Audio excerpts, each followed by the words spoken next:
It's Thursday. It is Thursday morning, and it's been an interesting morning. I kind of got to my workspace, and I'm at Techstars. I'm actually in one of their little booths here, needing a quiet space to record. Hanging out at Techstars Seattle for a couple of days.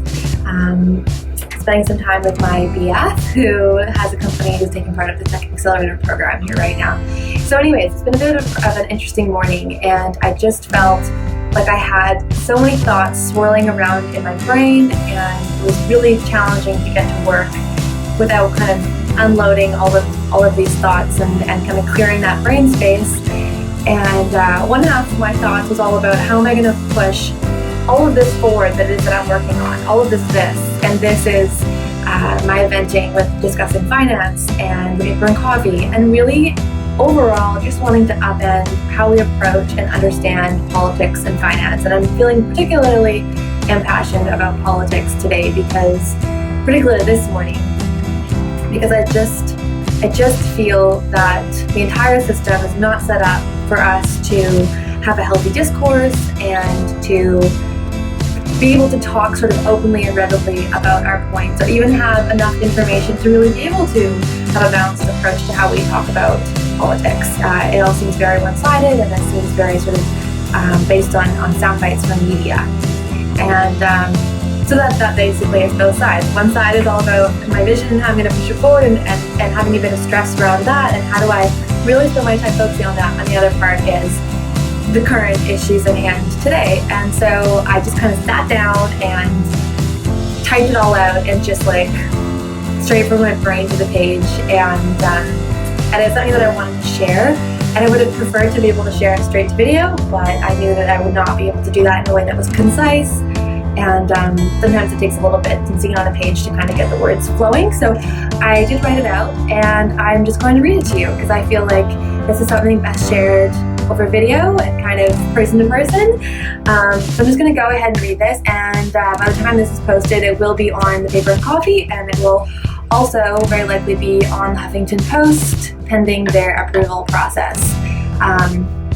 To kind of just preface this, in terms of politics and where I stand, I tweeted not too long ago that I had taken a Build Quorum survey that basically helped you find where you sit on the political spectrum. And where I sit is very much in the center.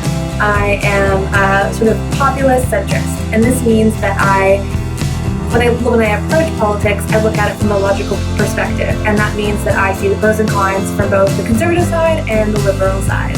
I see the pros and cons on both. I can appreciate every single politician for some reason, and I can also disagree with them for every single reason. People who've been following me for a while will know that I'm a big fan of Hillary Clinton, but I agree, there's some shit there that I don't like. And I can even say with a straight face, there are some things that I appreciate and admire about Mr. Trump. Of course, there's also a lot of shit there that I really don't appreciate.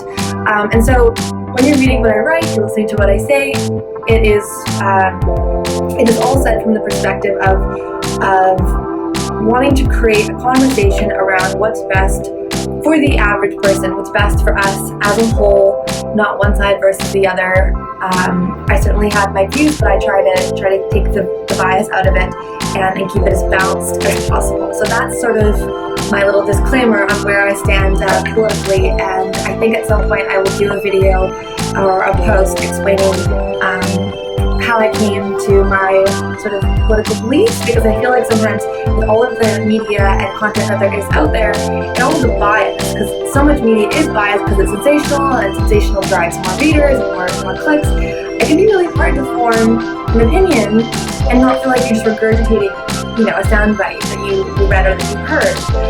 So anyways, we can get into that another time, because this intro is already 5 minutes long, so let's just get into it. So if you'd like to hear what it is that I have to say, please keep watching. So I'm just going to read this straight from my travel board here that I've created for this project. So this is an argument for bipartisanship and healthy debate.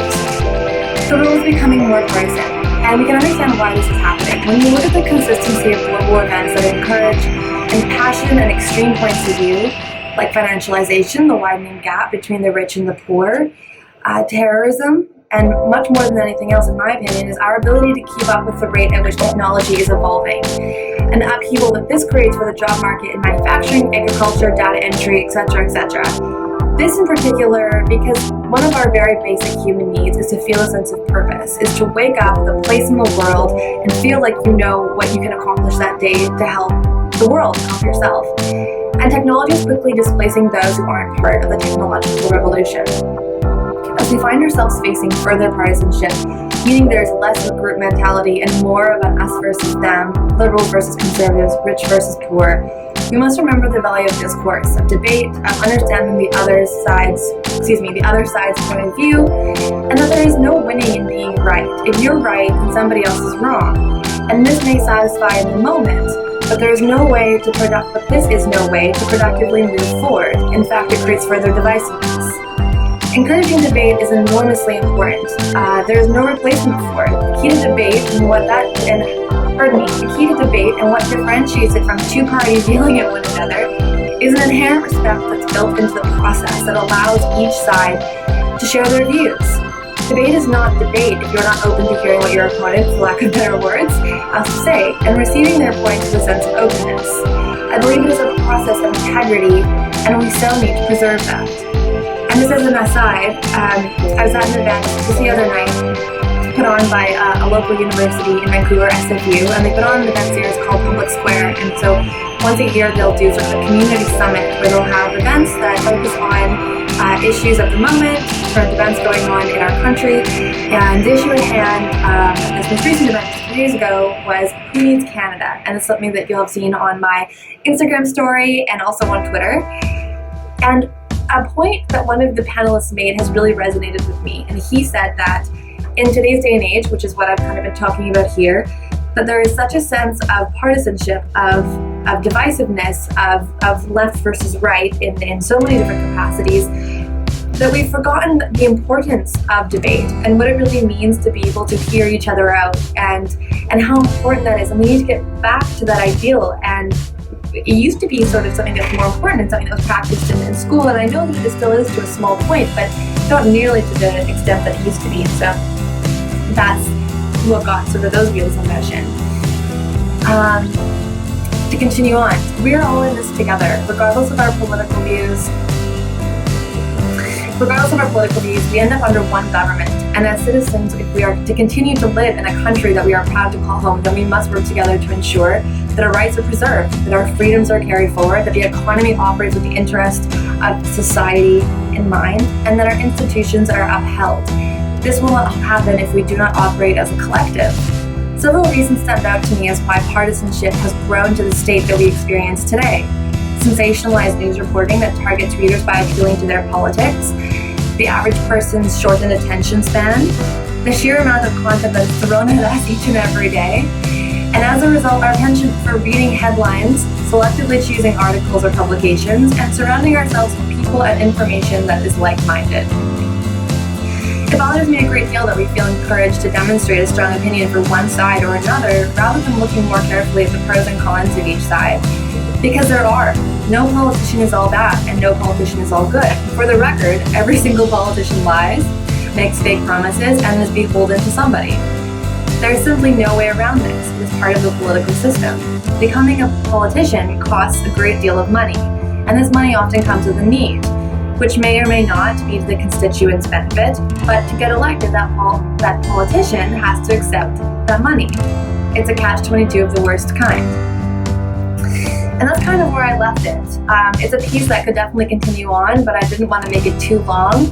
Really wanted to get my sort of thoughts across. And overall, what this is all sort of leading towards and what I want to be working towards is just upending how we approach politics and how we approach each other in that process. And I think that the most recent US election is such an example of how I think it's a small example of how the world as a whole, as the globe as a whole, is not readily sort of keen to hear the other side's perspective, and it's more I'm right, you're wrong.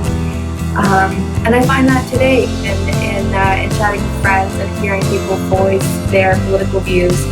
And so this is really the main mission of the Paper and Coffee, is to create a balanced perspective of what's going on. You can read it, you can make your own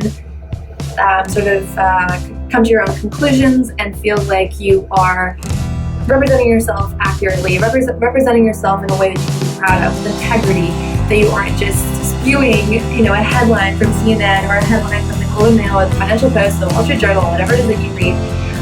You can feel like you have a balanced argument, and I think that is one of the most important things that we can do in order to move our society forward in a way that is collective and in a way that is going to be prosperous for the whole. Yeah, that's about it. So, thank you for watching, and hopefully I'll be back with another one of these soon.